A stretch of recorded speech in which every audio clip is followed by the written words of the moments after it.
Assalamualaikum warahmatullahi wabarakatuh. Di sini saya akan menjelaskan tentang pertimbangan desain dan ekonomi pada proses pemesinan.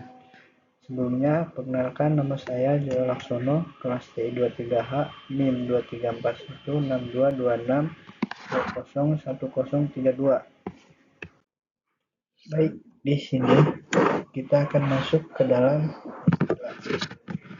dunia pemesinan. Penting bagi kita untuk memahami karakteristik material yang akan diproses.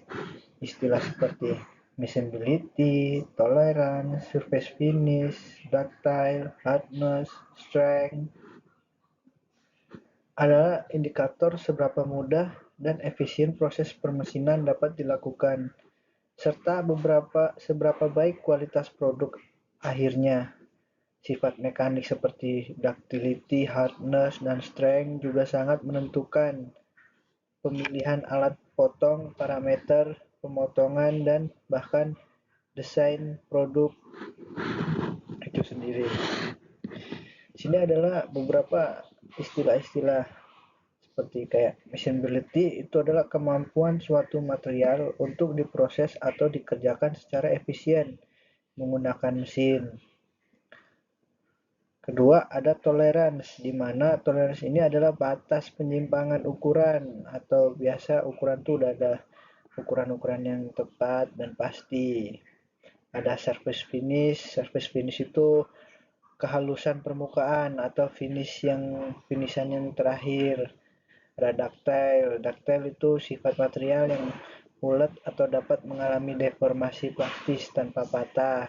Ada hardness itu kekerasan material, tentang ketahanan, lifetime. Ada strength itu kekuatan material dalam menahan beban, seberapa kuat material tersebut untuk menahan beban. Selanjutnya kita masuk ke kemampuan proses. Kemampuan proses adalah istilah penting dalam pengendalian kualitas. Kita tidak hanya ingin menghasilkan produk yang baik, tapi juga konsisten. Nah, kemampuan proses inilah yang membantu kita mengukur apakah proses manufaktur bisa secara terus-menerus menghasilkan produk dalam batas toleransi. Misalnya, antara ukuran minimum dan maksimum yang ditentukan dalam desain. Jika prosesnya baik, maka meskipun kita produksi ribuan unit, semua hasilnya akan tetap dalam spesifikasi. Tapi, kalau kemampuan prosesnya buruk, maka akan banyak produk cacat atau rework, bahkan scrap. Intinya, rugi. Jadi, kemampuan proses bukan hanya soal kualitas teknis, tapi juga sangat berkaitan dengan efisiensi biaya dan produktivitas perusahaan. Baik, kita lanjut ke faktor yang mempengaruhi kemampuan proses. Kemampuan proses tidak hanya ditentukan oleh mesin yang digunakan, tapi oleh keseluruhan sistem produksi. Pertama, kalibrasi alat ukur dan mesin sangat penting. Mesin yang tidak dikalibrasi bisa menyebabkan dimensi hasil produksi meleset meskipun dioperasikan dengan benar. Kedua, prosedur kerja yang standar membantu menjaga konsisten antara operator dan shift. Jika SOP tidak jelas, maka variasi proses akan meningkat. Ketiga, faktor manusia. Keterampilan dan pelatihan operator berpengaruh besar.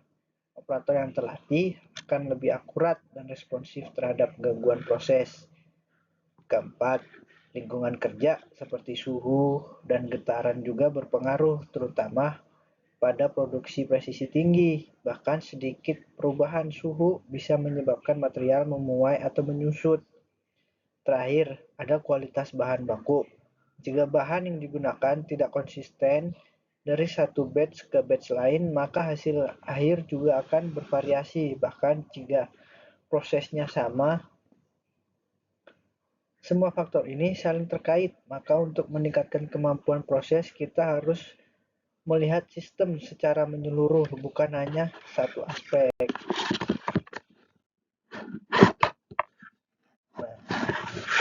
masuk kita ke dalam pertimbangan dalam perancangan produk. Perancangan produk sendiri merupakan proses yang kompleks dan menyeluruh, yang tidak hanya mempertimbangkan aspek ataupun fungsi dan bentuk, tetapi juga mencakup kemudahan proses manufaktur, efisiensi biaya, keamanan, kenyamanan pengguna, dan dampaknya terhadap lingkungan. Desain produk yang baik itu ada beberapa yang harus kita ketahui. Satu, yang paling utama adalah fungsional. Kenapa fungsional? Karena harus memenuhi kebutuhan sesuai dengan apa yang kita butuhkan. Yang kedua, ekonomis. Ekonomis, kenapa kita harus ekonomis? Karena untuk menghemat biaya dalam produksi dan mengefisiensikan biaya. Ketiga, estetis dan ekonomis, yaitu kenyamanan dan menarik.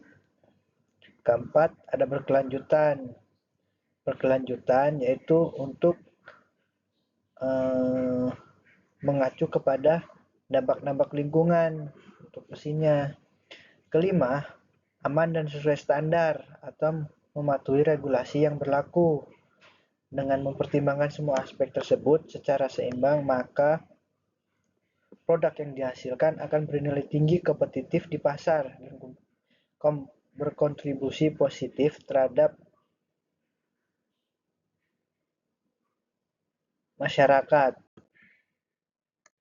Selanjutnya, pendingin untuk proses permesinan. Pendingin untuk proses permesinan adalah proses yang juga sangat penting. Pendingin sendiri merupakan komponen penting dalam proses pemesinan yang berfungsi untuk mengurangi panas, gesekan, atau keausan alat potong, serta membantu memperlancar proses pemotongan. Dengan penggunaan pendingin yang tepat, kualitas hasil pemesinan dapat ditingkatkan, umur alat potong lebih panjang, dan efisiensi kerja menjadi lebih baik. Pemilihan jenis pendingin harus mempertimbangkan: 1. Jenis material yang diproses. 2. Jenis proses pemesinan yang dilakukan. 3. Kondisi mesin dan lingkungan kerja. 4. Biaya dan aspek keselamatan.